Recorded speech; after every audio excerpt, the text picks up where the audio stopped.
Hello, we will be going over Chapter 7 of the book, the Local Control, Choice, Charter Schools, and Homeschooling.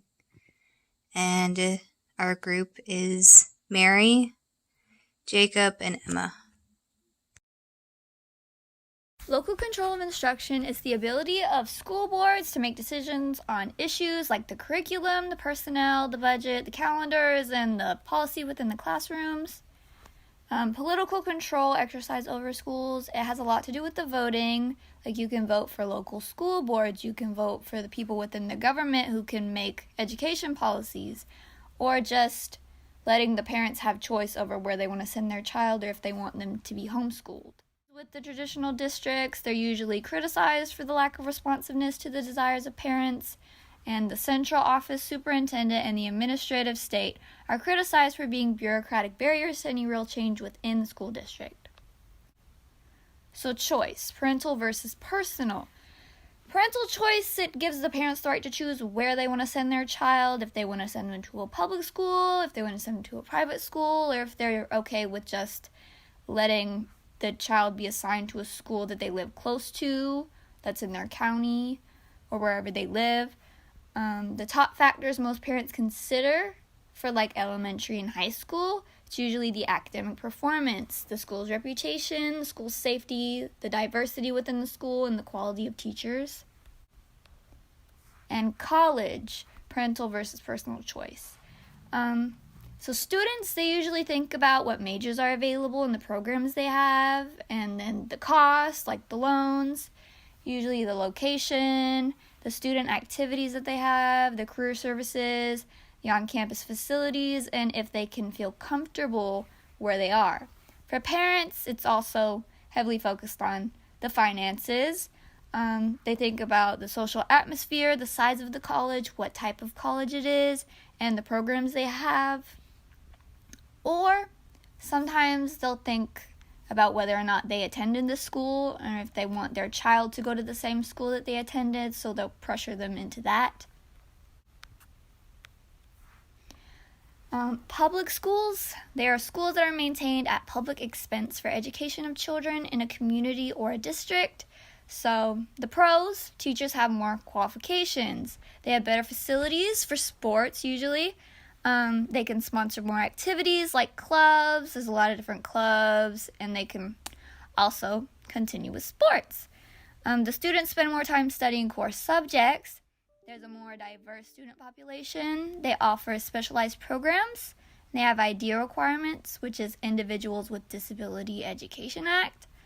The cons, it's a lot of overcrowding. There's larger class sizes, less individualized education. The schools are a little bit hard to work with, so the parents usually have to connect with the school to make sure that their child is getting the help that they need in order to catch up. Safety is often questioned, and there's discipline issues sometimes.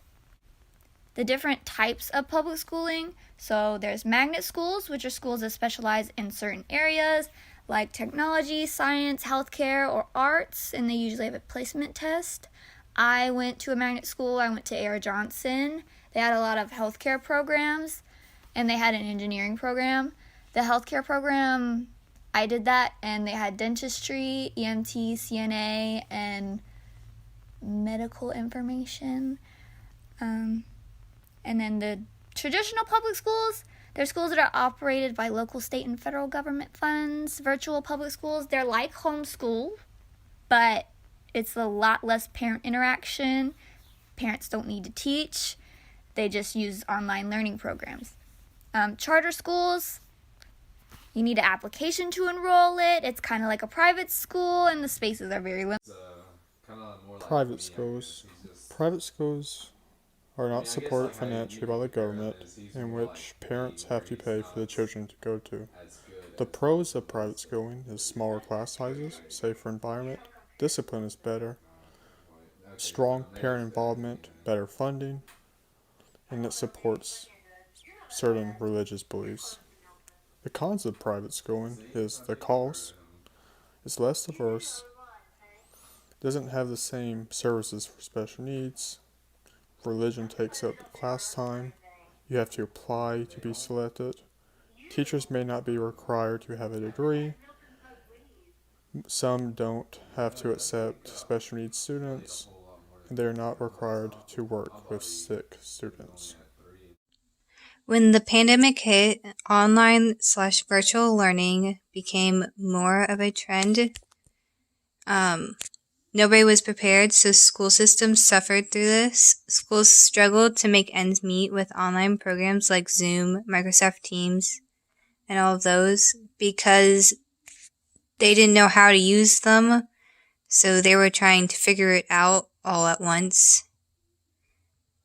But nowadays, with it being already done, it's more evolved and people know how to use it a lot better. But there are still issues with this. Students don't have access to internet or their computers. And even if they do have access to internet, households with multiple students or even their parents who have to work from home online because of the pandemic, their internet access was very limited because it was lagging from everybody having to use the internet at once. Some of the students who had to transfer to online are employed and can be considered essential workers. Grades were not being used as they used to be, so many students didn't do the work that they needed to do to actually learn and be successful in the class. Students had to take care of their siblings, which also made it hard because their parents weren't home, so they had to make sure that siblings did their work and was like a parent to them, so they weren't doing their work.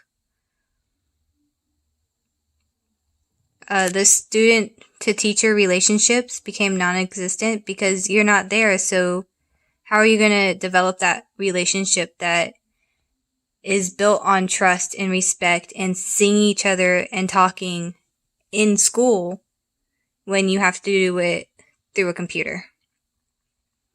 And then with them being at home with siblings or animals or other people in the house, there was no quiet space for them to actually do the school. So they were trying to do the school with being distracted. Charter schools are independently operated public schools that have the freedom to design classrooms that meet their students' needs. These schools operate under a contract with a charter school endorser. These are often non-profit organizations, government agencies, or universities. They are commonly led by former teachers who want to take the lessons they learn in the classroom and apply those lessons to the entire school. How do charter schools differ from other public schools? They are exempt from many of the laws that apply to other schools. If they fail to meet the standards, their charter can be revoked and the school will be closed. Charter schools also provide a means for school choice within the public school system. Parents and students can choose a school that meets their educational needs. How do charter schools differ from private schools? They receive funding from the state and federal government. Like other public schools, they may not charge students to go there. Can a public school be converted to a charter school? Public schools can be converted to a charter school, but private schools cannot be converted due to laws. Ray Budde proposed the idea of the charter school in 1974. The AFT promoted charter schools in the 1990s. The first two states to adopt charter schooling was Minnesota in 1991 and California in 1992. In 1995, 19 states signed laws that allowed for the creation of charter schools. And in 2003, 40 states, Puerto Rico, and the District of Columbia all allowed charter schooling. The main demographic for students in charter schools are Hispanics, which makes up 33%. This is because charter schools get additional funding that provides students with greater needs, such as low-income and English language learners. Some ways that they do this is smaller classrooms, that they might speak slower English or their native language, or they might have speech classes for the students. Some of the pros of charter schools is they have individual learning, they offer smaller class sizes, community fill-in, high parent involvement, they're often supported by successful people, teachers have more freedoms, they can't charge students to go there, and many charter schools also offer virtual schooling to be more flexible for those students who need it. Some of the cons is some of them can be extremely hard to get into. The quality varies from school to school. The level of freedom is dependent on the state. Parents have to volunteer for fundraisers. Little diversity for the most part. Ineffective use of funds and donations. And lastly, massive workload for teachers. The next part is homeschooling. So this is learning and doing school at home from K through 12th grade. This is a growing area, which brings a lot of questioning of, are parents good enough to teach their kids, and are we able to trust that they're actually going to teach them the stuff that they need growing up? The Homeschooling Legal Defense Association, did a survey, and they asked parents why they homeschooled, and these are the percentages that these parents put. So 49 was religious, positive social environment, the academic success of their students, specific needs of their child, the curriculum choice, and the flexibility of being homeschooling.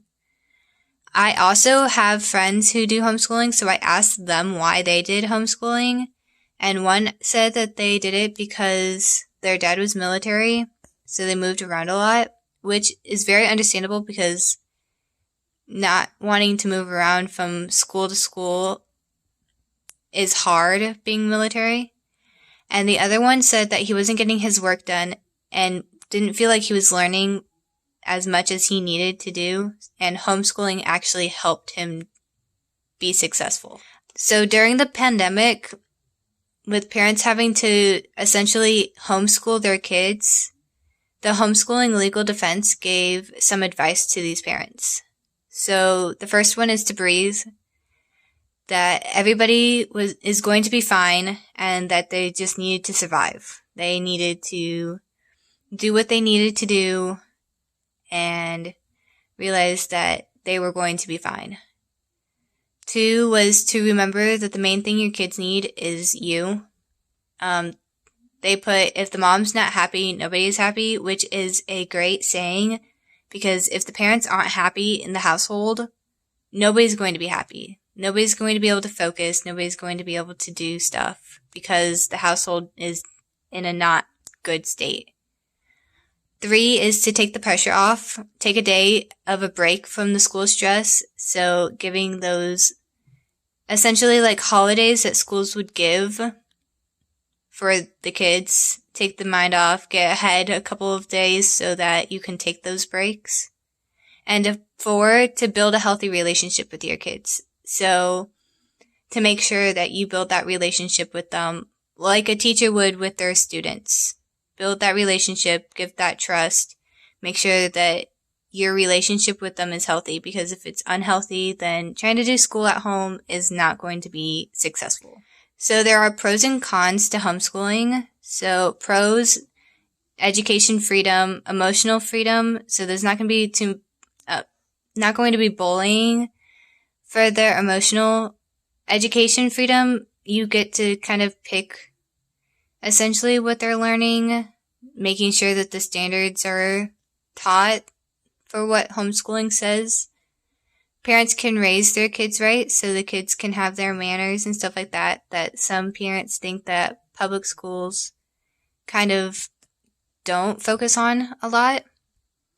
More ready for college. Parents think that the kids will be more used to being in that college way, and they can prepare them better for how they want their students to do in college. more time for other things. They can get their stuff, like the end says, do it on your own time. They can get their school done in the morning, and they'll be able to do more activities, more extracurricular activities that they want to do. With homeschooling, you'll have the religious freedom. You'll get to teach whatever religion you want, learn more about other religions and other stuff. There's no busy work with being homeschooled. You're getting what you need done. There's not going to be, oh, here's a coloring sheet that you need to do. No fluff work that teachers put in because they don't have anything else set, or the students go through it fast. Cons to homeschooling: there can be a lot more anxiety with being homeschooled. The lifestyle has to be changed in the kid. If you raise them being homeschooled, it's not going to be as hard. But if you transfer them from being a public school to being homeschooled, that could be hard. Changing that can be an all-day affair. If your kid learns slower, you can be doing school all day instead of doing it in the morning and being done by like 2. Taking criticism, other parents might start talking about how your kid isn't acting the same, or how stuff isn't how it should be. The fear of falling behind. With being homeschooled, you still have to do the tests and stuff, and you still have to learn similar things to what a public school would do. So with them not learning that stuff, they could fall behind in their learning. They might not get the same stuff done as if they were in a public or private school.